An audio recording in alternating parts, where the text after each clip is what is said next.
Shalom jemaat Tuhan, selamat pagi. Saya berdoa kita semua selalu tetap bersuka cita, tetap jaga hati kita untuk tidak dirusak oleh apapun, supaya hati kita tetap murni, bersih, karena orang yang suci hatinya, dia adalah orang yang paling berbahagia. Allah tidak melihat apapun selain melihat hati kita.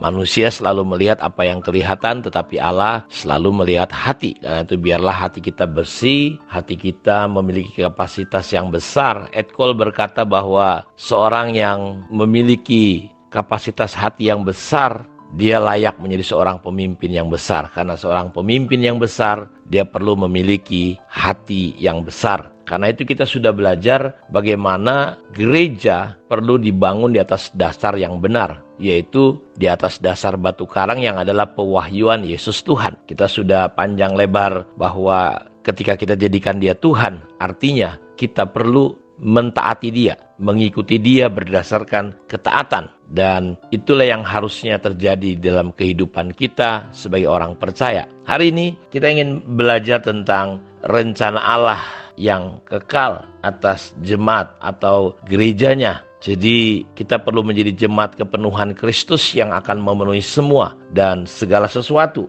Di dalam Efesus pasal yang pertama ayat yang ke-23 bahwa jemaat itu adalah tubuhnya, yaitu kepenuhan daripada dia yang memenuhi semua dan segala sesuatu. Karena itu Bapak Ibu, kita harus melihat rencana Allah yang kekal atas gerejanya. Saudara harus percaya bahwa dia ingin membangun gereja, rumah tempat kediamannya. Kita bukan hanya sekedar datang ibadah, pulang, bukan. Kita bukan hanya sekedar jadi anggota gereja, kita bukan hanya sekedar jadi orang Kristen, tetapi kita perlu mengikuti apa yang Tuhan mau di dalam gerejanya. Karena itu pagi hari ini di dalam renungan kita dari Efesus 1 ini, saya akan ajak Bapak Ibu membaca Efesus pasal 1 ayat yang ke-18. Tadi kita sudah baca ayat 23 bahwa kita ini adalah gereja kepenuhan Kristus. Dan gereja kepenuhan Kristus adalah yang akan memenuhi semua dan segala sesuatu. Maksudnya apa? Maksudnya bahwa dunia dengan segala aspeknya, gereja yang adalah kepenuhan daripada Kristus, gereja itu perlu menyalurkan segala kebenaran, kebaikan, kesucian, kemurahan, jadi contoh dan teladan hal-hal surgawi kepada dunia ini. Karena itu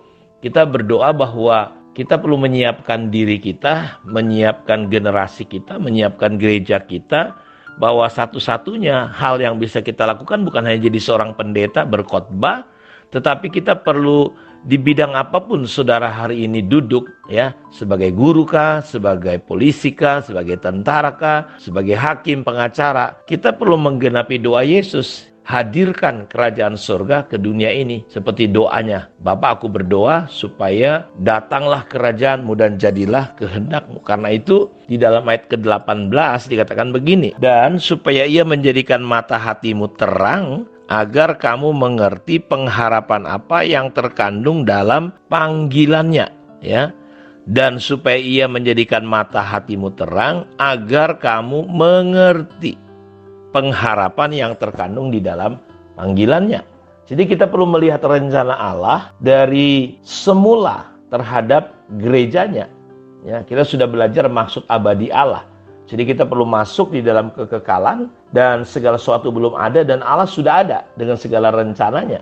Dan saudara tahu bahwa melihat Allah dari semula terhadap gerejanya, makanya di sini dikatakan supaya ia menjadikan mata hatimu terang. Aku berdoa supaya Tuhan memberikan roh hikmat dan wahyu sehingga kamu bisa mengenal Allah, dan mata hatimu terang sehingga kamu mengerti pengharapan yang terkandung. Terkandung itu sesuatu yang ada di dalam. Jadi ketika Tuhan panggil kita, saudara harus mengerti apa tujuan Tuhan memanggil kita. Tentu bukan hanya sekedar bangga jadi seorang pendeta, bangga jadi orang Kristen. Bukan saudara-saudara. Kita perlu mengerti pengharapan apa. Nah, visi adalah melihat sesuatu yang akhir dari sejak permulaan. Sama. Sebelum orang menjahit, dia punya pola, dia punya patron.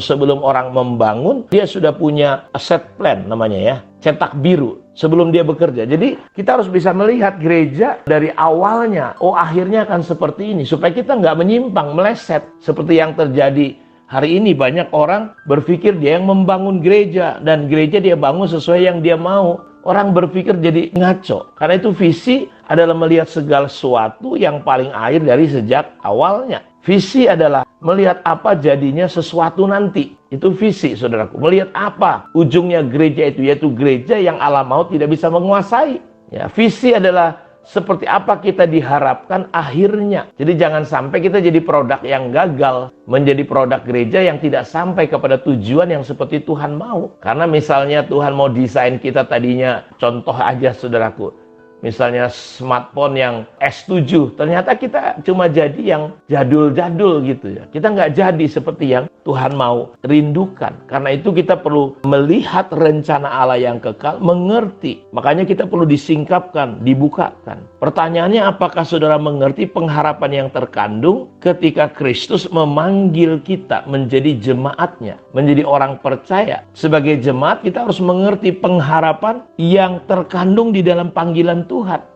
Ya, kita harus ngerti pengharapan yang ada di panggilannya ini. Jadi butuh disingkapkan. Karena dia ada di dalam, dia rahasia, dia misteri. Sudah seharusnya saudara dan saya, kita sebagai umat Tuhan, gereja, mengerti harapan Tuhan untuk hidup kita saat ini. Dia memanggil kita untuk menjadi jemaatnya. Jadi bukan jemaat seorang pendeta, jemaatnya. Pertanyaannya, apakah Anda sudah memahami dan mengerti panggilannya? Tuhan memanggil kita bukan sekedar untuk menjadi anggota jemaat yang menghadiri ibadah, memenuhi dan menghiasi bangku-bangku di dalam gedung ibadah tiap minggunya. Terlalu kecil jika penderitaan dan kematian Tuhan Yesus di atas kayu salib kalau cuma membuat kita sekedar jadi anggota sebuah gereja tertentu. Terlalu kecil kalau saudara Yesus mati hanya sampai membuat kita sebatas diberkati saja. Kita adalah orang-orang yang paling malang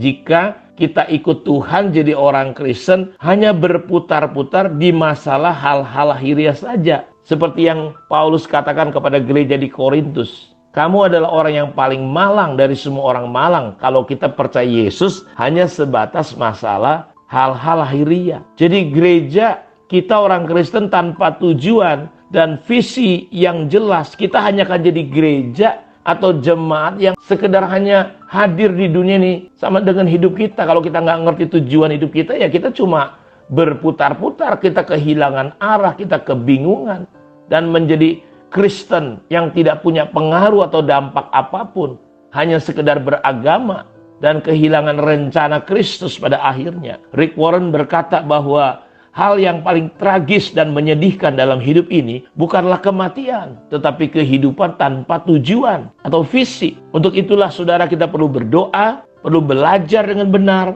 sehingga kita dapat memahami maksud dan tujuan Tuhan memanggil kita menjadi jemaatnya. Jadi saya berdoa dan kita berdoa supaya Tuhan membuka mata hati kita untuk kita bisa melihat maksud Tuhan untuk kita menjadi orang Kristen, menjadi gereja, menjadi jemaatnya untuk apa. Dan pembelajaran ini kita akan ikuti hari-hari ke depan dengan sebuah topik jemaat kepenuhan Kristus yang akan memenuhi semua dan segala sesuatu. Kiranya Tuhan berkati kita, mari berdoa.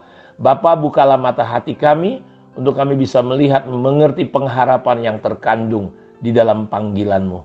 Dikuduskan, disucikan, diberkati hidup anak-anak-Mu ya Tuhan. Terima kasih. Ada kekuatan yang baru, ada mujizat, ada kesehatan, ada pemeliharaan yang sempurna yang datangnya dari Tuhan. Di dalam nama Yesus Kristus kami berdoa. Amin. Tuhan memberkati kita semua. Shalom.